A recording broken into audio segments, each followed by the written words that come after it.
என் இனிய பொன்னிலாவே பொன்னிலவினில் கனாவே நிலவிலே புது சுகம் தரதர தன்மையில பட்டினி போட்டு என் உயிரை வளர்த்தவனே, தன்னந்தனியாயிருந்து என்னை கரை சேர்த்தவனே.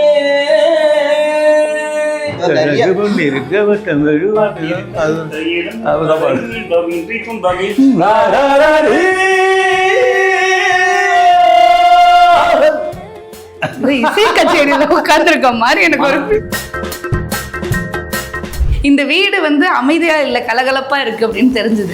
எவ்வளவு தூரம் உங்களுக்கு உங்க ஃப்ரெண்ட்ஸ் சப்போர்ட்டா இருக்காங்க? நீங்க சொன்னோட எனக்கு என்ன என்னோட ஃபைட்டை பார்த்து என்னை கூப்பிட்டு உசுப்பேத்தினாங்களே, அந்த மாதிரி ஆகி நாரம் கோலமாகி இன்னைக்கு வசனத்தை மட்டும் பேசிய ஊர் ஃபுல்லாக உலகம் ஃபுல்லாக பேர் எடுத்ததுனாலும் சொத்து சுகத்தோடு இருக்காங்க. ஸோ நாங்கள் எடுத்த முடிவு வந்து சினிமாவில் நிறைய விஷயங்கள் இருக்குது, அதை விட்டுட்டு ஸ்டண்ட்டை தேர்ந்தெடுத்தது எங்களுடைய முட்டாள்தனம்.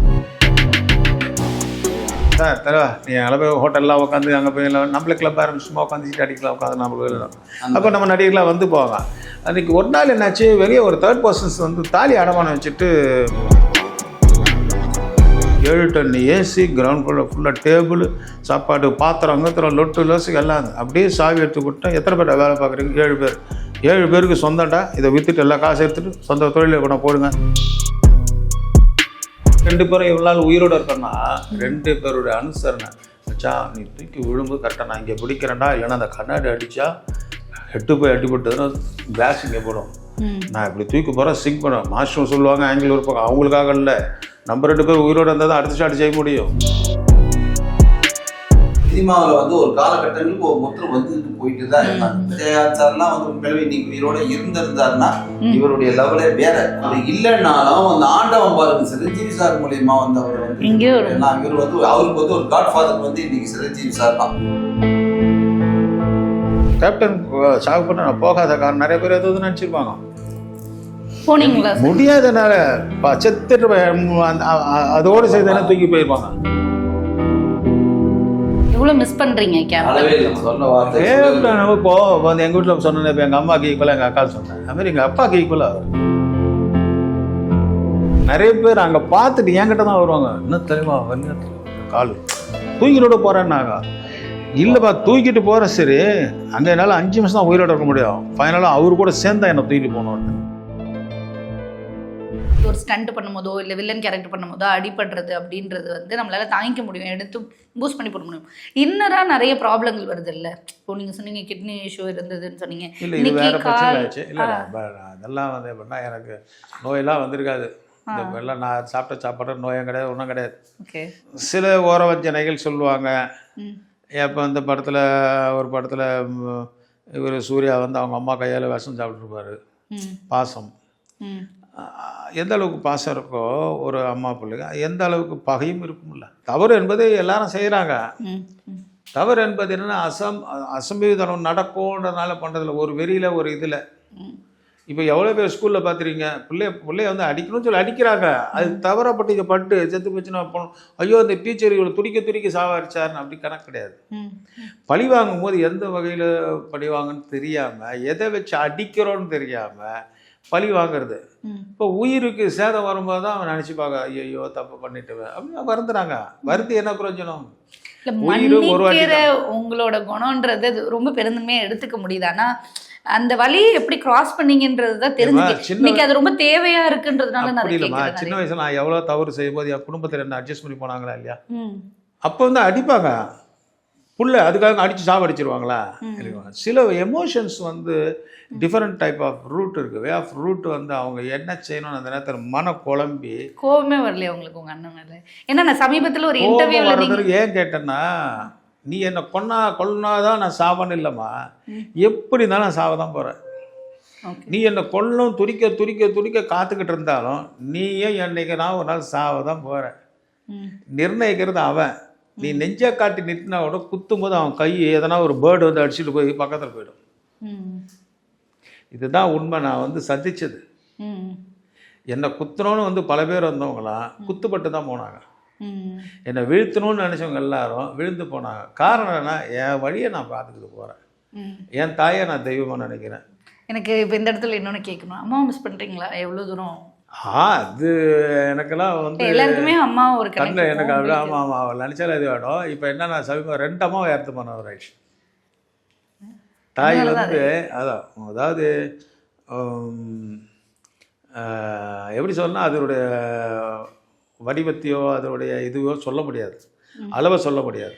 பாசத்துடைய அளவை வந்து அங்கே எங்கள் அண்ணன் எப்படின்னா அவன் மேலே எவ்வளோ பாசம்னா எனக்கு இவ்வளோ பாசம் அவ்வளோ தாய்க்கு நிகர் பாசம் வந்து எழுத்துக்களாலேயோ சொல்லாலேயோ முடியாது. எனக்கு இவ்வளோ பாசம் அவ்வளோ பாசம் வாயில் சொல்கிற அளவுக்கோ இது இருக்காது. இதயத்தில் அவ்வளோ பாரம் இருக்கும், இதயத்தில் அவ்வளோ அனுபவம் இருக்கும், அது மொத்தத்தையும் வெளிப்படுத்த முடியாது. ஏன்னா ஒவ்வொரு நாளும் ஒவ்வொரு பாசம் கிடச்சிருக்கும் தாய்கிட்ட. இப்போ ஒருத்தர்னா ஒரு வேலை கொடுத்தாருன்னா எனக்கு அவரால் தான் வேலை கொடுத்தது செஞ்சுப்பா அப்படின்னு சொல்லிடுங்க. தாய் அப்படி இல்லை, தினம் பால் கொடுக்குற வரைக்கும் பால் கொடுத்தா, அதுக்கப்புறம் பகுத்தறிவு கொடுத்தா, அதுக்கப்புறம் வீரத்தை கொடுத்தா, அதுக்கப்புறம் ஒழுக்கத்தை கொடுத்தா, இப்படி ஒவ்வொன்றும் பால் தான். புரியுதா? அதுக்கு இணை யாரும் இல்லை, குரு. முதல் குரு ஏன்னு சொல்லி அவளுக்கு தெரிஞ்ச வரைக்கும் சொல்லி கொடுப்பா. நீ அதுக்கு ஐபிஎஸ் ஆகிட்டு இங்கிலீஷ் வந்து அவர்கிட்ட பேசினா அம்மாவுக்கு அது தெரியாது. அதுக்காக அம்மா வந்து படிக்காத அறிவுட்டமுன்னு சொல்லக்கூடாது. அவள் தான் உனக்கு ஆசானே. அந்த ஆசான ஆகி சொல்லி கொடுத்த நீ இப்படி ஆகிட்டடா, இன்னும் அவள் என்னென்ன சொல்லி கொடுத்தாடி என்னென்ன அவள் அந்த ஒரு 5 எழுத்துக்கு நீ மற்ற இடத்துல போய் கற்றுக்கணும். இதெல்லாம் வந்து தாய்க்கு நிகர் எதுவும் கிடையாது. இங்கே வரும்போது நான் ஒன்று பார்த்தேன் சார், வீட்டுக்குள்ளே வந்தோன்னே என்ன நம்ம வெளியில் சோஷியல் மீடியாவில் பார்க்குறதோ இல்லை மீடியாவில் இவங்க எழுதுறதோ கிடையாது. இங்கே ஒரு விதமான பொன்னம்பலம் சாரை நாங்கள் பார்க்குறோம். ஆனாலுமே எனக்கு ஒரு கேள்வி இருக்குல்ல, இப்போ நான் ரொம்ப இன்ஸ்பயர் ஆகிருக்கேன் இப்போ இந்த இன்டர்வியூவில். இல்லை இவ்வளோ தைரியமாக நம்மளால் இருக்க முடியும், அடுத்த மூவ் பண்ண முடியுன்றதுலாம் தோணுது. பட் ஆனால் ஏன் தனியாக இருக்கணும் சார் அப்படின்னு ஒரு கேள்வி வருது இல்லை. இப்போ எனக்கு தோணுது, ஏன் தனியாக இருக்கீங்க சார், உங்கள் மனைவி குழந்தைங்க ஏன் சேவைகள் வந்து இப்போ உனக்கு வந்து சாதாரண பிரச்சனை சேவைகள் ஈஸியாக இருக்கும். ஓகே, எனக்கு வந்து abnormal over means first of all weight 1. Okay, 2வது வந்து நான் வந்து ஹாஸ்பிட்டலுக்கு போயிட்டு வந்தோடனே எனக்கு இப்படி தான் ட்ரீட்மெண்ட் கொடுக்கணுன்ட்டு எனக்கு விதி. காரணம் என்னென்னா இன்ஃபெக்ஷன் ஆகக்கூடாது. Okay okay. பட் அவங்களுக்கு ட்ரைனிங் ஆகலை, என் ஃபேமிலிக்கெலாம் இன்ஃபெக்ஷன்ன்றது அவங்களுக்கு தெரியாது. ஒரு அவசரம்னா வந்து கட்டி பிடிச்சிப்பாங்க, எதிர்க்க இரும்புவாங்க, அது அவங்களுக்கு தெரியாது. ஏன்னா பிகாஸ் ஆஃப் ரெகுலர். அப்பான்றது பிள்ளைங்க அப்பான்றதும் வந்து கட்டி பிடிச்சிக்க பேசுது. சாப்பாட்டில் என்ன பண்ண, நம்ம வீட்டில் என்ன பண்ணோம், இந்தாங்க சாப்பிடுங்கன்னு வாங்க.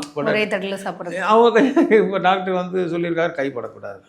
ஆனால் ஒவ்வொரு வாட்டியும் ஒரு மனைவி வந்து நீங்கள் வந்து தொடர்ந்து கையில் சாப்பாடு கொடுத்துட்டு ஒவ்வொரு வாட்டியும் கழுவிட்டு நம்ம 3வது ஆள் கவனிக்கிற மாதிரி சோறை மெதுவாக பசிஞ்சு ரொம்ப க்ளீனாக பண்ணி கொடுக்கும்போது அது வந்து அந்த அன்புகளே கொஞ்சம் செதஞ்சு போகும். ஓகே, இப்போ வந்து பார்க்குறாங்களா சார்? எல்லாம் வராங்க. இதை போட்ட பையனை பார்த்தீங்களா, அவன் வேலை விட்டு அவன் போயிட்டு இருப்பான். Okay okay. ஏன்னா என்னோட பணியாட்கள் தனி, நண்பர்கள் தனி. ஆறுதலுக்கு என்னுடைய நண்பர்கள் ஃப்ரெண்ட் இங்கே இருக்காங்க, அவங்களையும் கூப்பிடலாமா?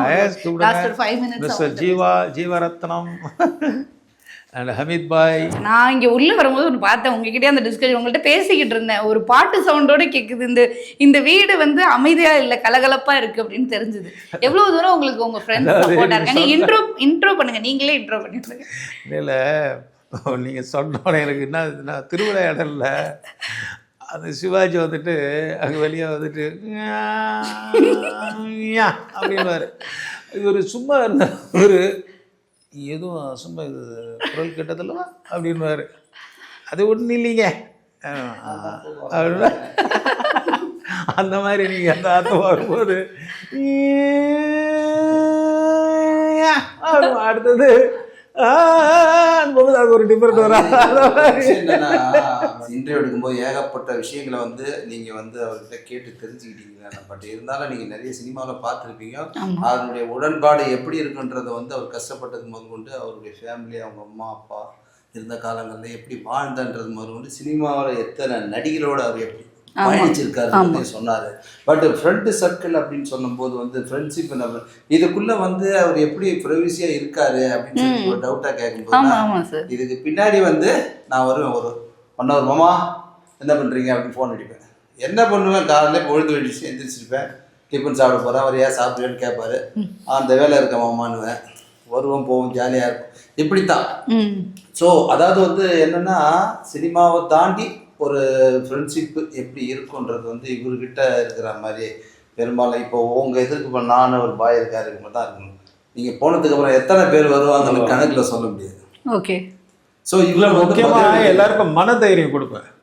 ஆளாளுக்கு எனக்கு பயங்கர மோட்டிவா இருக்கு சார். வீட்டு பிரச்சனை உண்மையாவே நான் இங்க வந்தது நினைச்சு இன்டர்வியூவா தாண்டி நான் பர்சனலா நல்ல நானே இவ்வளவு கஷ்டப்பட்டு இருக்கு சந்தோஷம் போட அப்படின்னு. எங்க ஃப்ரெண்ட்ஸ் ஒன்று ஜாதி மதம் ஒன்றும் கிடையாது, எல்லாம் ஈக்குவல் தான். இவர் பாய் அமித் பாய், ஓகே ஓகே, இவர் இன்னும் கிறிஸ்டியன்ஸ் வருவாங்க. இது இல்லாம அதை தாண்டி வேற வேற ரகங்கள்லாம் ஆள் வருவாங்க.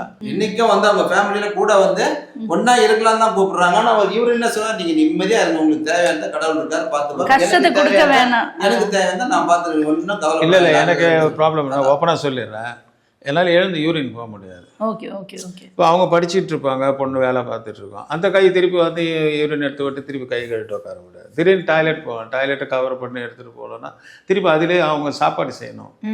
அந்த நேரம் ஒரு அது மனசளவுக்கு அவங்களுக்கு டேமேஜ் ஆகும் டெஃபினட்டாக. பட் என்ன அப்பா பொண்ணு எல்லாம் இருந்தாலும் ஒரு மலத்தை எடுத்து கொண்டு போகிறதோ இது பண்ணுறதோ, திடீர்னு குப்பைக்காரன் வரமாட்டான், ஒரு நாள் லேட் ஆயிடுச்சுன்னா நாத்தடிக்க ஆரம்பிச்சிடும்.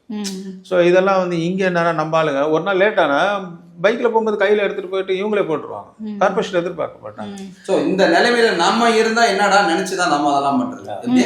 அவர் ஃப்ரெண்டு அவர் நிலைமையில நம்ம இருந்தா அவர் கண்டிப்பா செய்வாரு, விட்டுற மாட்டாரு. அந்த நினைச்சுதான் இப்ப நம்ம வர போறோம். நான் உங்ககிட்ட ஒண்ணு கேட்கணும்னு நினைச்சேன், முன்னாடியே நிறைய பேசுறேன், எவ்வளவு உதவிகள் அவர் பண்ணியிருக்காருன்னு ஒண்ணு சொன்னீங்க. எனக்கு கேட்கும் போது இன்னைக்கு அவருக்கு ஒருத்தர் உதவி பண்றாருன்னா அவரு நிறைய பேருக்கு உதவி பண்ணிருக்கணும்ல, அது உங்களுக்கு தெரியும்ல ஃப்ரெண்ட்ஸா, அந்த மாதிரி அவர் பண்ண உதவிகள் எவ்வளவு பேருக்கு என்னென்ன பண்ணிருக்காரு. அதாவதுமா நீங்க கேட்குற விஷயங்கள் அத்தனை ஒருத்தர் இன்டர்வியூ எடுக்கும்போது அவங்களுக்கு முன்னாடியே பின்னாடி என்னென்ன நடந்திருக்குன்றது வந்து அவர்கிட்ட சில விஷயம் கேட்கணும், அவரை சார்ந்தவங்க கிட்ட கேட்கும்போது சில விஷயங்கள் தெரியும். நீங்க கேட்குறீங்களா? இன்னொரு விஷயம், முற்பகல் செய்த பிற்பகல் பிள்ளையும் சொல்லுவாங்க. இவர் முன்னாடி வந்து சில விஷயங்கள்லாம் என் கண்ணுக்கு தெரிஞ்சு ஒரு பெரிய கிளப் வச்சு நடத்தினாரு. அதெல்லாம் வந்தாங்க போனாங்க, எல்லாம் ஜாலியாக என்ஜாய் பண்ணுவாங்க. அதாவது என்னன்னு கேட்டீங்கன்னா மற்றவனுடைய பிரைவேசியில வந்து உண்மையாலுமே வந்து ஒரு இம்பார்ட்டன்ஸ் கொடுப்பாரு. நான் அந்த மாதிரி ஜாலியான டைப்பு. யாரு கொண்டு சொல்ல போனா அந்த கிளப் எனக்கு தெரிஞ்ச நடத்தலமா, ஏதோ 4 பேர் சார் தரவா நீ அங்கே போய் ஹோட்டல்லாம் உட்காந்து அங்கே போய் நம்மளே கிளப் ஆரம்பிச்சுமா உட்காந்து அடிக்கலாம் உட்காந்து நம்மளுக்கு. அப்போ நம்ம நடிகர்லாம் வந்து போவாங்க. அன்றைக்கி ஒரு நாள் என்னாச்சு, வெளியே ஒரு 3rd பர்சன்ஸ் வந்து தாலி அடமானம் வச்சுட்டு போயிட்டா. ஓகே. எனக்கு அது வரைக்கும் எனக்கு அவன் தாலி வச்சதுலாம் எதுனா யதார்த்தமாக ஆஃபீஸ் வரும்போது ஒரு அம்மா வந்துட்டு அட பாவீங்களான்ட்டு எதுவும் திட்ட ஆரம்பிச்சாங்க. யார்மா நீ என்ன பண்ணிக்கிட்டு இருக்கேன்னா, இல்லைப்பா தம்பி இந்த மாதிரி புருஷன் தாலி எடுத்துட்டு வந்துட்டான், இங்கே அடகு வச்சுட்டான். ஒரு கீழே போய் எல்லாரையும் கூப்பிட்டேன், என்னடா உங்களுக்கு அவ்வளோ என்னடா உங்களுக்கு பிரச்சனை, எல்லாருக்கும் சோறு பண்ணுறேன் இது பண்ணுறேன் வர்றாங்க விளையாடுறாங்க, அவங்களுடைய இது ஒரு பொழுதுபோக்கு வர அவன் அடிக்ட் ஆகிட்டான்னா அவளை சேர்க்காத, தாலியை கொண்டு வந்து விளையாடுறான்னா அவன் வந்து குடும்பத்தை அடமானம் வைக்கிறான், அப்படிப்பட்ட ஆள் நம்மளுக்கு தேவையில்லை அப்படின்னு சொல்லி அந்த தாலியை கொண்டாங்கன்னு சொல்லிட்டு அந்த அம்மாட்ட கொடுத்துட்டு அப்படியே சாவி நம்மளுடைய ஹோட்டலில் அப்போ வந்து 7 டன் ஏசி, கிரவுண்ட் ஃப்ளோரில் ஃபுல்லாக டேபிள் சாப்பாடு பாத்திரம் அங்கத்திரம் லொட்டு லோசு எல்லாம் அப்படியே சாவி எடுத்து கொடுத்தேன். எத்தனை பேர் வேலை பார்க்குறீங்க? 7 பேர். 7 பேருக்கு சொந்தம்டா, இதை விற்றுட்டு எல்லா காசு எடுத்துட்டு சொந்த தொழிலை பண்ண போடுங்க, இந்த தொழில் பண்ணாதீங்க. அதுக்கப்புறம் கடவுள் ஒரு கதை முன்னா இன்னொரு கதை தரணும். அதுக்கப்புறம் பெரிய பெரிய படங்கள்லாம் வந்து அந்த முடித்த வேலை பார்த்துட்டு போயிட்டு வந்து உதவிகள் வந்து நீங்கள் நினைக்க மாதிரி பணன்றது மச்சான் நான் ஒரு 1000 கேட்பான், அவன் 2000 கொடுப்பான், இல்லை நான் 2000, அதெல்லாம் வேற. அந்த ஷூட்டிங்கில் 2 பேரும் இவ்வளோ நாள் உயிரோடு இருக்கணும்னா 2 பேருடைய அனுசரணை மச்சான் நீ தூக்கி விழும்போது கரெக்டாக நான் இங்கே பிடிக்கிறேன்டா, இல்லைன்னா அந்த கண்ணாடி அடித்தா ஹெட்டு போய் அடிபட்டதுன்னா கிளாஸ் இங்கே போடும், நான் இப்படி தூக்கி போகிறேன் சிங் பண்ணுவேன், மாஸ்டர் சொல்லுவாங்க ஆங்கிள் இருப்பாங்க, அவங்களுக்காக இல்லை நம்ம 2 பேர் உயிரோடு இருந்தால் தான் அடுத்த ஷாட் செய்ய முடியும் அப்படின்னு சொல்லிட்டு இவர் வந்தால் நான் தூக்கி விடுவேன், நான் தூக்கி இப்போ நாட்டா மேலே சர்க்கு சருக்கு போட்டேன். இவரை என்னால் தூக்க முடியாதுங்க. காரணம் என்னன்னு கேட்டிங்கன்னா, ஏன்னா நான் வந்து டூப் ஆர்டிஸ்ட், அதுக்கு தகுந்த மாதிரி தான் நான் என் உடம்பு அதுக்கு தகுந்த மாதிரி நான் வச்சுக்கேன். அவர் வந்து பார்த்து வியக்கிற அளவுக்கு ஆடியன்ஸுங்க பார்த்து, இப்போ நம்பியார் சார் ஒரு பயங்கரமா திட்டினாங்களே, அவர் அந்த மாதிரி வந்து பண்ணுவாரு அப்படின்னு அந்த மாதிரி. இவரு எப்படின்னு கேட்டீங்கன்னா அந்த கண்ணிலேயே விஷயத்தை காமிச்சு போயிடுவாரு, மிரட்டுறதெல்லாம் பயமுறுத்துறதெல்லாம் காமிச்சு போயிடுவாரு. நம்மளுக்கு வந்து என்ன இவர் சொல்ற மேலதெல்லாம் பேக் அடிக்கும். நான் இது எதுக்கு சொல்ல வரணும்னு கேட்டீங்கன்னா, சினிமாவில் வந்து ஒரு காலகட்டங்களுக்கு ஒருத்தர் வந்துட்டு போயிட்டு தான் இருக்காங்க. ஸோ இவர் வந்து இப்போ Rajini sir, Vijay sir, Jayan sir, Jayakanth சார்லாம் வந்து உண்மையிலே இன்னைக்கு இவரோட இருந்திருந்தாருன்னா இவருடைய லெவலே வேற. இவர் இந்த இன்னல் பட்டு போற, ஆனா வந்து பாருங்க அப்படி இல்லைன்னாலும் அந்த ஆண்டவன் பாருங்க சிரஞ்சீவி சார் மூலியமா வந்து அவர் வந்து இவர் வந்து அவருக்கு வந்து ஒரு காட் ஃபாதர் வந்து இன்னைக்கு சிரஞ்சீவி சார் தான். என்கிட்ட இன்னைக்கு உட்காந்து பேசுறாருன்னு சொன்னோம்னா அந்த மகான் பாவருன்னு சொல்லுவாங்க தெலுங்குல, அப்படிதான் சொல்லணும். இப்போ அவருக்கு தெரியும் மகான் பாவரு சிரஞ்சீவி சாரும் தன்யம் பட்டணும் ஐயா, அவருக்காக வந்து உண்மையாலுமே வந்து அந்த அளவுக்கு அவருக்கான எல்லாருமே சேர்ந்து ஒரு அவர் வந்து இவருக்கு வந்து ஒரு கடவுள் மாதிரி. நீங்க அந்த அதே மாதிரி இங்க இருக்கிறவங்கள யாரையும் குறைச்சு மதிப்பிட்டு பார்க்க முடியாது. கண்டிப்பா. அவங்களால முடிஞ்சது அத்தனையும் வந்து என்ன சாரு செஞ்சாங்க. இப்போ எனக்கு வந்து ஒரு சாப்பாடு வேணும், யாரும் இல்லை, வேலைக்காரமாக ஊருக்கு போயிட்டாங்க சொன்னால் இம்மிட்ட ஃபோன் அடிச்சா இல்லை மாமா அதை வாங்கிட்டு வர சொல்லிட்டு ஏதோ ஒரு டைம் இருந்துடும். இப்போ இவரும் பார்த்தாரு, நான் வந்து உட்காந்துட்டு நடக்க முடியலன்னொன்னே இந்த வீல் சேர் இவர்கிட்ட காசு இல்லை, பட் இருந்தாலும் இருந்தாலும் கடனை உடனே போட்டு 5000 அட்வான்ஸ் கொடுத்து இன்னும் மிச்ச காசு கூட கொடுக்கல. இருந்தாலும் இவர் கையில் இருக்க 5000 கொடுத்து சரி மாப்பிள்ளை இப்போ மாமா இது மாதிரி தாங்கி நடக்கிறாரு, நம்ம இல்லாத நேரத்தில் ஒரு பொருள் எடுக்கணும்னா என்ன பண்ணுவார் சொல்லிட்டு இந்த வண்டி அவர் வந்து கிஃப்ட். அதே மாதிரி இந்த வீடு ஹவுஸ் ஓனர் ஒருத்தர் இருக்காரு.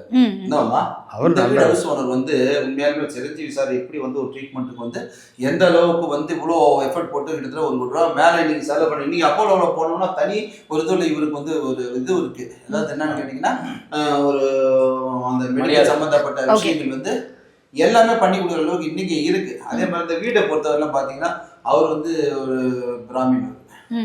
அவங்க சார் வந்து அவங்க ஹவுஸ் ஓனர் வந்து அவ்வளோ தங்கமான மனுஷன். ஒரு சில முரண்பாடுகளால் நாங்கள் இப்போ பேசுறது இல்லை.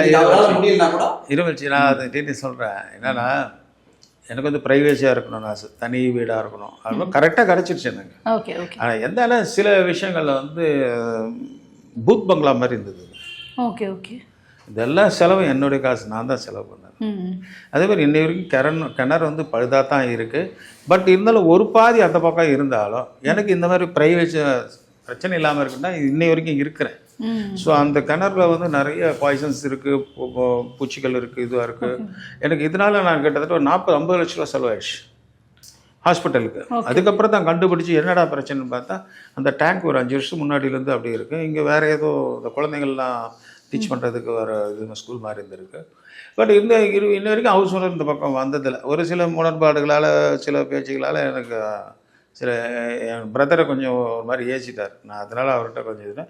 பட் எனிவே இந்த மனுஷன் நல்ல மனுஷன் தான். நான் பார்த்தேன். நான் வந்து உங்ககிட்ட உள்ளே வந்தேன், உங்ககிட்ட பேசினேன். பார்க்கும்போதே அந்த ஹாப்பினஸ் உங்கள் முகம் எல்லா முகத்துலேயும் தெரிஞ்சுது. 2 பேரும் நல்லா பாட்டு பாடுறீங்க. ஏதாவது பாட்டு பாடுங்க. அது இவர் பாடினதெல்லாம் வந்து நான் இல்லை கண்டிப்பாக இன்டர்வியூவில் எடுத்தே ஆகணுன்ற ஒரு மைண்ட் செட். இப்போ எங்களுக்குள்ளே என்னன்னா வீட்டில் கஷ்டம் எதனா வந்தால் மாதத்தை தேத்திக்கணும். வீட்டில் என்ன பிரச்சனையோ அதுக்கேற்ற மாதிரி பாட்டு பாடிக்கிறது. இல்லைன்னா மியூசிக்காரனாக இருந்தால் தபையில கூட கூட்டின்னு வந்து அட்ரான்றது இல்லையா, எதுவுமே இல்லையா, வசதியே இல்லையா, அவனுக்கு தண்ணி அடித்தாதான் அவன் பாடுவான்னு தெரிஞ்சால் தனியாக வாங்கி கொடுத்துறது, வாங்கி பாடுறான்னு. அப்போ நான் வந்து என்னென்னா மெலோடிஸ் இந்த இளையராஜா நல்லா பிடிக்கும். அவர் நான் உண்மையிலே இந்த உடம்பு சரியில்லாத இருந்த காலத்தில் அவருடைய அமைதியான பாட்டுகள், அர்த்தமுள்ள பாட்டுகள் இதை கேட்டு கேட்டு நண்பர்கள் அண்ணா, உற்றார் அண்ணா, உறவினர் அண்ணா, தோல்வினா, வெற்றினா அண்ணா, தொழில்னா இதெல்லாம் வந்து எல்லாமே இளையராஜா பாட்டு. அவர் சாங்கில் பக்தியிலேருந்து எல்லாமே இருக்குது, ஆன்மீகத்தில். ஸோ இது வந்து தெய்வாம்சம்னா என்னென்னா யார் எந்த பொருளை கண்டுபிடிக்கும் அவன் தான் தெய்வம். ஃப்ளைட்டை கண்டுபிடிக்கணும் அவன் தெய்வம், அவனால் தான் எல்லாரும் பறக்கிறோம். டேப் ரெக்கார்டை கண்டுபிடிச்சானா அவன் தான் தெய்வம், அவனும் ஒரு தெய்வம், அவனால் பாட்டெல்லாம் கேட்குறோம். டிவி கண்டுபிடிச்சா அவன் ஒரு தெய்வம், அவனால் பல பேர் பயனடைகிறோம். இப்போது ஒரு கல்லுக்கிட்ட போகிறோம், அந்த ஒரு கல்லால் நிறைய பேர் பயனடைகிறோம்ல, எல்லாருடைய இது அது தெய்வம். அது மாதிரி தான் தெய்வம். நான் வீட்டில் உடம்பு சரியில்லாமல் காலு கை கட்டு போட்டு படுத்து நிறுத்தணும், இந்த டிவி பார்ப்பேன். அப்போ இந்த ஃபோன் தான் இருக்க பாட்டு கேட்பேன். அப்போ எனக்கு வந்து மெலோடிஸ் நல்லா போயிடும். சம்டைம் கொஞ்சம் பாதிச்சிருந்தா வேறு மாதிரி பாட்டெலாம் பாடுவேன். ஆமாம், வீடு வரை உறவு, அது வீதி வரை மனைவி, காடு வரை பிள்ளை, கடைசி வரை யாரோ, கடைசி வரை யாரோ. அது ஒரு துக்கத்தில் இருக்கும்போது அப்படியே கொஞ்சம் சந்தோஷமாயிட்டா. என் இனிய பொன்னிலாவே, பொன்னிலவினில் கனாவே, நிலவிலே புது சுகம் தரதரா தர,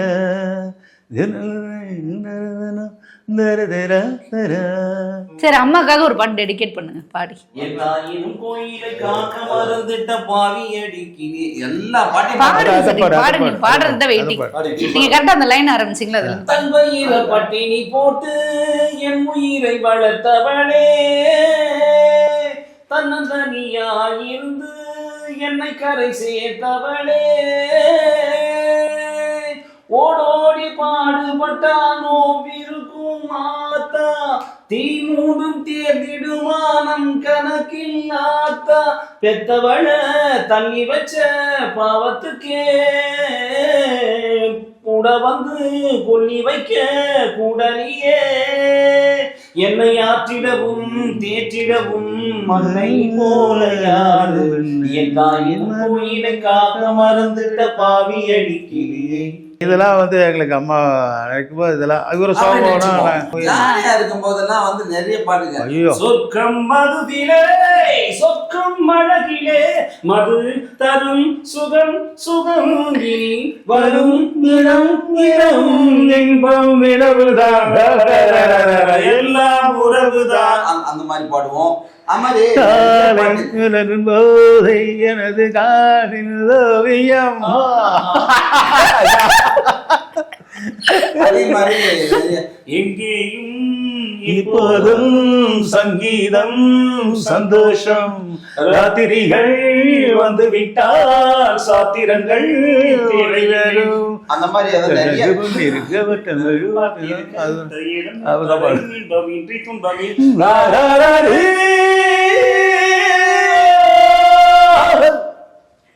இசை கச்சேரியில உட்கார்ந்துருக்க மாதிரி எனக்கு ஒரு மனக்கணத்தை இறக்கி வைக்கக்கூடிய மகத்தான இடம் தேடும். மாப்பிள்ள நீதான் வரன்னு தெரியாது, பாட்டு பாடுறது போதும், வந்து டீ வாங்கிட்டு வந்தாரு, டீயை வாங்கிட்டு உட்காந்து அவர் டீயை குடிச்சு அவருக்கு எதனா ஒன்று பேசுவார். நான் கேட்பேன், அவம்மா சினிமா வரக்கூடாது யாரா இருந்த இன்னைக்கு உன்னை சுத்தி யாரும் இல்லைன்னா நண்பர்கள் அப்படி இல்லை. நான் வந்து எனக்கு வந்து ரஜினி சார் தான் நான் இதெல்லாம் பாட கற்றுக்கிட்டேன். என்னன்னா நான் பின்ன வந்து பொறாமப்பட்டேன்னு சொன்னது ரஜினி சாரை பார்த்து நான் ஏன் மனுஷன் ஒன்றுமே பண்ண துட்டு வாங்கிட்டு போகிறாரு. ஆனால் அந்த மனுஷன் உண்மையிலேயே என்ன தான் பண்ணாலும் பணம் முக்கியம் இல்லையா, நிம்மதி அப்படின்னு அவர் எல்லாருக்கும் அவர் சொல்லியிருக்காரு. அந்த ஒரு வார்த்தை வந்து எதிர்பார்த்துக்கிட்டு இருந்தேன். நான் எனக்கு தெரியாது அந்த குடும்பம் ரொம்ப சந்தோஷமாக இருக்காங்க தான் எல்லார் மக்களும் நானும் நினச்சிட்டு இருந்தேன். அதுக்கப்புறம் தான் தன்னுடைய வாழ்க்கையில் நீ சாப்பிட போகிறது கொஞ்சம் தான் சாப்பாடு, 10 கோடி இருந்தாலும் சாப்பிட்றோம் இவ்வளோ தான், 10 லட்சம் இருந்தாலும் சாப்பிட தான் போதும் என்று பொன்மனம் அந்த சொல்லு வரக்கூடியது சாப்பாட்டில் ஒன்று தான். அடுத்தது தான் தன் மகள் தன் குடும்பம் அப்படி சொல்லும்போது அதில் வந்து இவ்வளோ சம்பாரித்து ஒரு நிம்மதி இருக்கணுன்றது எல்லாரும் எதிர்பார்க்குறது. 10 ரூபா சம்பாதிக்கணும்னு அதான் நினைப்பான், 100 ரூபா சம்பாதிக்கிறதோ கோடிக்கணக்கில். அப்போ என்னும்போது இவர் வருமானத்தை நோக்கியே ஒரு சில விஷயங்கள் போயிட்டு சட்டார்னு ஒரு சின்ன விஷயத்த அவரால் ஜீரணிக்க முடியலை. நடிக்க முடிஞ்சது தவிர குடும்பத்தில் அவரால் நடிக்க முடியல.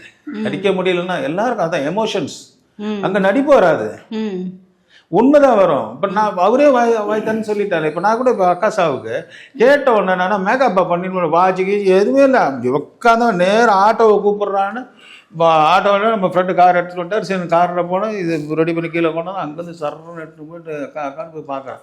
ஏன்னா 3 மணி நேரம் தான், அதுக்குள்ளே கடை கொண்டு போயிடுவாங்க. எனக்கு ஃபர்ஸ்ட்லேயே சொல்லியிருந்தேன் நெஞ்சு வலி வந்துடும் சொல்லிட்டு, அப்புறம் போகும்போது அந்த மாத்திரை ஆஸ்பிரின்லாம் போட்டு தான் போனேன் நான். அப்புறம் பிபி டேப்லெட்லாம் போட்டேன் நான். ஏன்னா அதுக்கு மேலே என்னால் தாழ முடியாது. ஏன்னா இதுக்கு முன்னாடி அதுக்காக தான் நம்ம கேப்டன் சாகு பண்ண நான் போகாத காரணம் நிறைய பேர் எதாவது நினச்சிருப்பாங்க.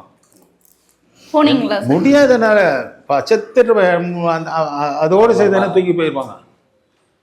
ஆமாம்மா, சில பேர் எனக்கு வந்து இப்படி நான் உயிரை வச்சுட்டேன். இப்போ நான் சொல்கிறேன் எல்லாரும் என்னடா இப்படிலாம் பணம் சுற்றி வச்சுட்டு என்னடானா பாசத்தை கட்டுப்பட்டவங்க. எவ்வளோ சார் மிஸ் பண்ணுறீங்க கேப்டன்?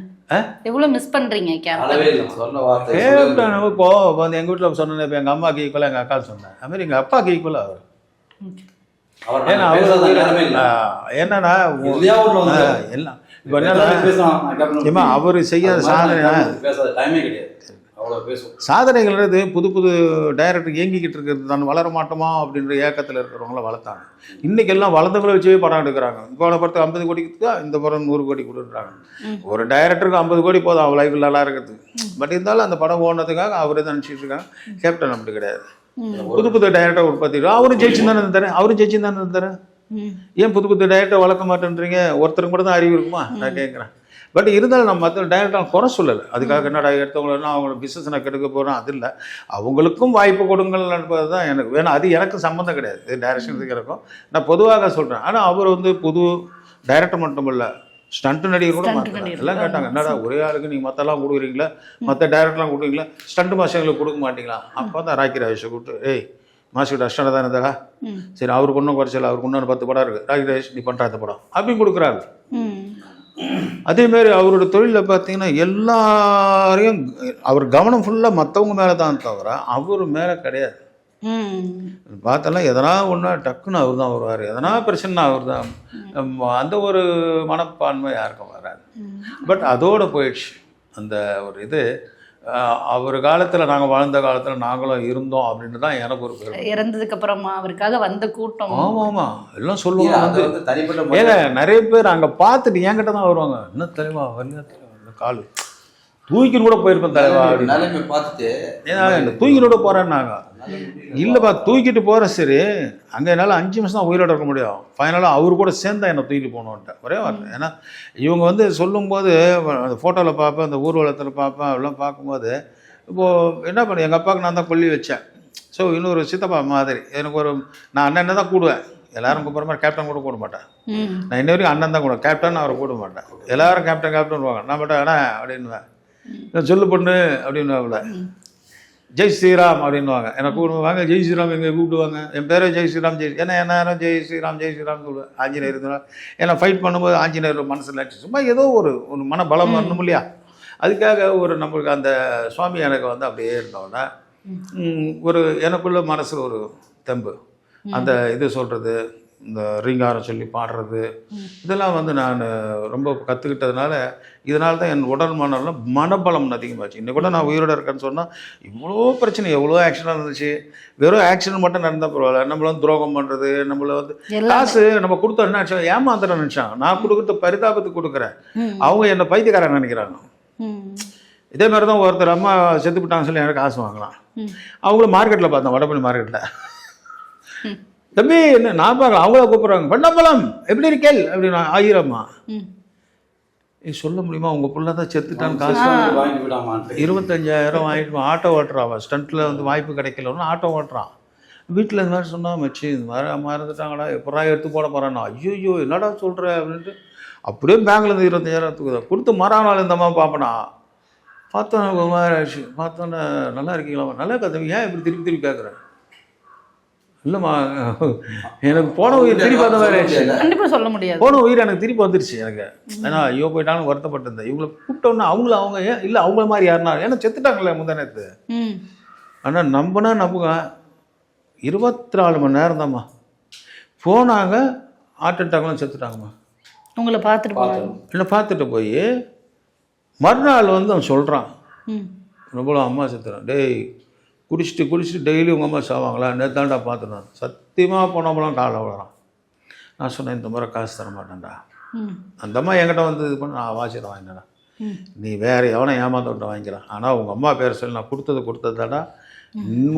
உனக்கு ஆத்மா சாந்தி இல்லை, எனக்காக ஆத்மா சாந்தி அடையண்டா. நிறைய விஷயம் பேசணும் சார். நான் ஒரு வீடியோவில் பார்த்து தான் நானே முதல்ல அப்படி தான் நினச்சேன். என்னாச்சு, நல்ல கம்பீரமாக இருப்பார், அவரோட குரல் கணீர்னு இருக்குமே. நம்ம தேட்டரில் படத்தில் பார்க்கும்போது அவரை பார்க்கும்போது அவ்வளோ கம்பீரமாக இருக்கிறவர் ஏன் இப்படி வீல் சேரில் உட்காந்துருக்காருன்ற வருத்தம்லாம் இருந்தது. பட் நேரில் வந்து அது உண்மை என்னன்னு தெரிஞ்சுக்கணும்னு நினச்சோம். நான் ரொம்ப சந்தோஷமாக இருக்கேன். நீங்கள் பயங்கர மனபலத்தோட இருக்கிறதுன்றது எல்லாராலையும் முடியாது. இன்னைக்கு சும்மா ஒரு விஷயம் நடக்க முடியலன்றது நான் இன்னமும் நான் இப்போ எங்கே குடிச்சிட்டேங்க வந்து இது பண்ணல, அதெல்லாம் புரியல. என்னோட ஏற்கனவே இதுக்கு முன்னாடி நான் உழைச்ச உழைப்பு எல்லாமே இப்போ தான் காட்டுது. ஸ்பைனல் கார்டு உடஞ்சிது, ஷோல்டர் உடஞ்சிது, கை உடஞ்சி, ஆங்கிள் உடஞ்சிது, விரல் உடஞ்சிது, இந்த இதெல்லாம் உடஞ்சிது, முட்டி கிட்டி எல்லாம் டோட்டல் ஏதோ ஒட்ட வச்சு இது மாதிரி தான் இருக்குது. இது வரைக்கும் நான் காப்பாற்றினேன். இதுக்கப்புறம் ஆண்டவனாக பார்த்தேன், ரெண்டு மேலும் உழைக்காதரா உட்காடுறான்னு கேட்கல, திருப்பி உழைக்கிறேன்னா சொல் பேச்சு கேட்க மாட்டேன், நீ உன்னை ஒழுங்கா படுக்க வச்சதான் ஒன்று படுக்க வச்சுதான். இப்போ உங்களுக்கு ஆசை இருக்கா? கடைசி அந்த கேள்வி கேட்குறேன், திரும்ப போய் ஸ்டண்ட் பண்ணும் வில்லன் கேரக்டர்? இல்லை அவன் தான் புத்தி சொல்லிட்டானே. தோணலையா சார்? இல்லை, இப்போ நானே தெரிஞ்சிட்டேம்மா. நான் எடுத்த ரூட்டு தப்பு. சினிமான்றது ஓகே, ஸ்டண்ட்டில் போயிருக்கூடாது. என் அறிவுக்கும் ஆற்றலுக்கும் வேறு எதனா பண்ணிருக்கலாம். என்னன்னா எனக்கு பேசிக்காகவே எனக்கு காமெடி எல்லாம் வரும். மைக்கேல் மதுரை காமராஜில் நம்ம கமல் சார் அப்போ அந்த தெய்வமாக பார்த்து என்னை கூப்பிட்டது. நான் அதிலேயே போகாமல் என்னோடய ஃபைட்டை பார்த்து என்னை கூப்பிட்டு உசுப்பேத்தினாங்களே, அந்த மாதிரி ஆகி நாரம் தோளமாகி இன்றைக்கி வசனத்தை மட்டும் பேசிய ஊர் ஃபுல்லாக உலகம் ஃபுல்லாக பேர் எடுத்ததுனால சொத்து சுகத்தோடு இருக்காங்க. காலங்காலமாக ரத்தத்தை வேர்வையாக சிந்திக்கிற நானும் சரி இவரும் சரி, பொருளாதாரத்தில் வந்து நாங்கள் இல்லைனாலும் மற்றவங்களோட சந்தோஷமாக தான் இருக்கும். ஆனாலும் எங்களோட வேதனைகள் சொல்கிறீங்களா, கீழே விழுந்து அடிபட்டு எனக்கு அடிபட்டா இவன் வந்து பார்ப்பான், இவன் அடிக்கிட்டதை நான் பார்ப்பேன், இவருக்கு நான் இப்படியே போயிடுச்சுங்க லைஃப். ஸோ நாங்கள் எடுத்த முடிவு வந்து சினிமாவில் நிறைய விஷயங்கள் இருக்குது. அதை விட்டுட்டு ஸ்டண்ட்டை தேர்ந்தெடுத்தது எங்களுடைய முட்டாள்தனம். ஒரு ஆள் உழைக்கிற உழைப்பு ஒரு ஆள் உழைக்கணும், ஒரு ஆள் 10 பேருடைய வேலையை ஒருத்தன் செஞ்சா இந்த மாதிரி கை கால் ஆகாத இந்த மாதிரி இல்லை. இப்போ தீன்ற ஒரு மடத்துக்கு 7வது மாடியிலேருந்து குதிக்கணும். அப்புறம் சக ஸ்டண்ட் நடிகரை கூப்பிட்டு வந்தாங்க. அவருக்கு இன்னும் தினமும் இப்போ மற்ற பேர் பல்ட்டி அடிக்கிற மாதிரி ப்ராக்டிஸ் பண்ணுறதுனா 7வது மாடிலேருந்து குதிச்சு டெய்லியாக ப்ராக்டிஸ் பண்ண முடியாது. கீழே இப்பெல்லாம் பெட்டு போட்டு தானே குதிக்கிறோம். என்ன பெட்டு நம்ம பெட்டு தீப்பெட்டி சைஸ் இருக்குமா? அட்டபாக்ஸ் தான்.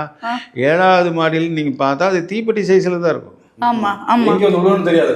ஆமா அதை பார்த்து தெரியறது இன்னும் விழுந்த என்ன நடக்கும்னு தெரியல. அந்த தம்பிக்கு என்னாச்சுன்னா, ஏதோ வீட்டில் வறுமை போல இருக்குது, 7வது மாடியில் யாருப்பா குதிக்கிறேன்னு எல்லாம் அவாய்டாட்டாங்க. ஒருத்தன் வீட்டுக்கு வறுமையில தான் வந்துட்டான். செத்தாலும் பரவாயில்ல, நம்ம சம்பளத்தை வீட்டுக்கு கொடுப்பாங்கன்ட்டு தைரியமாக வந்துட்டான். ஏன்னா ஆக்சிடென்ட்டுக்கு தனியாக இன்சூரன்ஸ் இருக்குன்ட்டு வந்துட்டான். அவன் மேலே நின்று பார்க்குறேன், இவர் சுந்தர்சி பார்க்குறாரு. என்ன தலைவரை பேஸ்மெண்ட் ஆடுற மாதிரி இருக்கான், காலு கட்ட கட்ட கட்ட கடான்னு காற்றுல தான் ஆளுதுன்னு. அப்புறம் யோசனை மனசு ஏதோ சொல்லுது. டக்கு டக்கு டக்குன்னு ஏறி போகிறேன் 7வது மாடி. போயிட்டு தம்பி இங்கே வா, நீ உட்காரு, இல்லை கீழே போடா, நீ கீழே போடா அப்படின்னு. நான் கீழே போட்டான். மேலேண்டா டேக் ரெடி நானே பண்ணுறேன். எல்லோரும் ஷாக். ஏங்க நீங்கள் வரீங்கன்னா இன்னும் 2 கேமரா எக்ஸ்ட்ரா வச்சுருப்பேனே, இருக்கிற கேமரா வரேன்னு சொல்லிட்டு நேராக குதிக்கலான்ற இல்லாமல் இங்கேருந்து ஏகிரி இப்படி டர்ன் பண்ணி ஒரு ட்விஸ்ட் பண்ணி சமசால் ஃபுல் டர்ன் அடிச்சு வந்து இதில் ரோல் பண்ணி போகிற மாதிரி வந்து 7வது மாடிலேருந்து விழுந்தேன். உடனே டைரக்டர் இவர் சுந்தர்சிலாம் வந்து ரொம்ப கட்டி பிடிச்சிட்டு, என்ன தலைவர் இன்னமும் அவங்களுக்கு எதனா ஆயிருந்தா என்ன பண்ணுறது, அவனுக்கு ஆயிருந்தா என்ன பண்ணுறது, எனக்கு தெரியும் எப்படி குதிக்கணும், அவனுக்கு தெரியாது. தேவையில்லாமல் ஒரு 10,000 15,000 கோசம் அவனுக்கு அவர் ஃப்ரீயாகவே வாங்கி கொடுத்தேன்.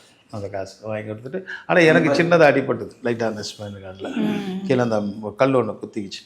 ஸோ உடனே அவர் பார்ட்டி வச்சு அன்றைக்கி யார் ஒரு டைரக்டர் அவரை பார்ட்டி வச்சு சுந்தர்சி என்னன்னு அவருக்கு ஒரு ஃபுல் பாட்டில் வாங்கி கொடுத்தாங்க சிவாசரிகள். அந்த மாதிரி எக்ஸஸாக வந்து ஒர்க் பண்ணி தான் என்ன ஆயிடுச்சுன்னு கேட்டால், ஒருத்தன் செய்கிற வேலையை 4 பேர் செய்கிற வேலையை ஒருத்தர் செஞ்சு அதனால தான் இவருக்கு வந்து இந்த அளவு வந்து உடம்புல ஒவ்வொரு இதுவாக காரணமே. ஃபைட்டும் பண்ணுவேன், டூப்பும் போடுவேன், சோலோ ஃபைட்டும் பண்ணுவேன், எல்லாம் பண்ணுவேன். பட் சினிமா உலகத்தில் நம்ம தெரிஞ்சுக்காதில்ல, எல்லா மேக்ஸும் தெரிஞ்சு போச்சு. இப்போ என் உண்மையான வாழ்க்கையில் என்ன தெரிஞ்சு போச்சு, இனிமேல் வரதெல்லாம் காமெடி சீன் தான் பண்ண போகிறேன், அண்ணன் தம்பி சித்தப்பா மாமா அந்த காரை தான் பண்ண போகிறேன். ஏதோ குறைந்த வருமானம் தான் நிறைவான வாழ்க்கை வாழ முடிவு கட்டுது. படிச்ச சாதனையே போதும். ஆமா வந்து துறைக்கு கிடைச்ச கிஃப்ட். ஆமா சரிதானா? அவருக்கு ஜெயலலிதா அம்மா ஒரு கிஃப்ட் ஒன்று கொடுத்தாங்க. இந்த விருதை தொகுதியவே அவர் கொடுத்தாங்க. ஆமா உண்மை. அப்ப அந்த அந்த கிஃப்ட் அவர் திருப்பி அவங்ககிட்டே கொடுத்தாரு. இல்லை, எனக்கு அரசியல் வந்து பணிபுரிகிறது என்னன்னா, என்னுடைய கனவு வந்து மக்கள் நல்லா இருக்கணும் தான் தவிர நான் மந்திரி ஆகிறதோ நான் ஒரு எம்எல்ஏ ஆகிறதோ எம்சி ஆகிறதோ எனக்கு அது கிடையாது. மக்களுக்காக தான் இந்த பதவி நான் எடுக்கிறேன். நான் கூடுமானு எங்கே போனால் டீ கடையில் டீ கடை சாப்பிடுவேன், ஹோட்டலில் போனால் உட்காந்து சாப்பிடுவேன், எல்லார்ட்டையும் விசாரிப்பேன். அவங்களுக்கு எதனா கஷ்டம்னா கையில் இருந்தாடே அந்த கூட்டு விட்றா அப்படின்ட்டு மக்களோட மக்களாக இருந்துடலாம். இன்னைய வரைக்கும் சரி, நான் பெரிய பெரிய பணக்காரங்களோட தண்ணி அடிக்க மாட்டேன், பெரிய பெரிய ஆர்டிஸ்ட்லாம் கூப்பிடுவாங்க, நான் போக மாட்டேன். நிறைய விஷயங்கள் உங்ககிட்ட கேட்கும் போது இன்னுமே அந்த மக்களோட இருக்கணும், சாதாரணமாக இருந்தால் போதுன்ற ஒரு மென்டாலிட்டியில் நீங்கள் ஃபாலோ பண்ணுறதுன்றது ரொம்ப பெரிய விஷயம். ரொம்ப ஹாப்பி சார், நிறைய நேரம் பேசணும். உங்கள் நண்பர்கள் கூட நீங்கள் இவ்வளோ சந்தோஷமாக இருக்கிறத பார்க்கறதுக்கு உண்மையாகவே மனசுக்கு நிறைவாக இருக்குது. இன்னும் நீங்கள் ரீஎன்ட்ரி கொடுக்குறீங்கன்னு சொன்னேன், சீக்கிரம் நிறைய பேர் இருக்காங்க, வெளிநாட்டில் இருக்காங்க. மிஸ்டர் பாலான்னு சொல்லிட்டு, ராஜான்னு சொல்லிட்டு என் கூட படித்தவர், இதில் நாசாவில் ஒர்க் பண்ணவர், இன்றைக்கி அவர் தனி யூனிட்டில் இருக்கார். அண்டு மலேசியாவில் ரவி ஒருத்தர் இருக்கார். பாலா எனக்கு ரொம்ப நெருக்கம், பூபாலன்னு சொல்லிட்டு அவர். இங்கே சென்னையில் அதே பேர் இங்கே வராதவங்க நிறைய பேர் இதில் இருக்காங்க, நிறைய பேர் ஜாபில் இருப்பாங்க. என் கூட படித்தவங்க நிறைய பேர் பேனட்டிக் இருக்காங்க, கண்டன் இருக்காங்க. அவங்களாம் போகும்போது அவங்களால என்ன முடியுமோ அது பண்ணுவாங்க. அடுத்த ஒரு கொஞ்சம் ப்ராஜெக்ட் ஒன்று பண்ணுறாரு. ஓகே, அது கிட்டத்தட்ட டைரக்ஷன் பண்ணலான்னு இருக்கோம். ஓகே, அப்போ அது மாஸ்டர் போட்டு நாங்களாம் ஒரு நீங்கள் வரீங்க நான் கண்டிப்பாக வரேன் சார். நான் வந்து உங்ககிட்ட இது ஒரு தனி விஷயம் வைக்கிறேன். நீங்கள் சீக்கிரமாக எழுந்து நடக்க ஆரம்பிக்க போகிறீங்க. நடந்து ரீஎன்ட்ரி கொடுக்கும்போது நான் தான் வந்து இன்டர்வியூ எடுப்பேன். எங்கள் சேனல் கண்டிப்பாக அதில் வரும். இன்டர்வியூ முடிய போது நீங்கள் வந்து உங்கள் ஃப்ரெண்டுக்காக ஏதாவது ஒரு பாட்டு பாடி எல்லாரும் சந்தோஷமாக இருக்கிற மாதிரி முடிச்சிடலாம். வாழ நினைத்தால் வாழலாம், வழியா இல்லை பூமியில், ஆழக்கடலில் தோழி போலே ஆசை இருந்தால் நீந்துவோம். வாழ நினைத்தால் வாழலாம், வழியா இல்லை பூமியில், உன்னை போலே ஒருவன் இருந்தால் உலகை மாற்றி அமைக்கலாம். மாமா உனக்கு பொன்னம்பலமே, பவரு ஜாஸ்தி வாழ்வில் என்றுமே, தனி மனிதனாய் இன்று இப்போ இந்த வீட்டில் வாழுகின்றாய். நண்பர்கள் நாங்கள் அனைவரும் இங்கு வந்து வந்து வாழ்த்துவோம். மாமா பொன்னம்பலம் வாழுவார், அவருக்கு இறைவன் கூட இருப்பார். நாங்கள் எல்லாம் நண்பர் உண்டு, மீடியா நண்பர்கள் பாருங்கள்.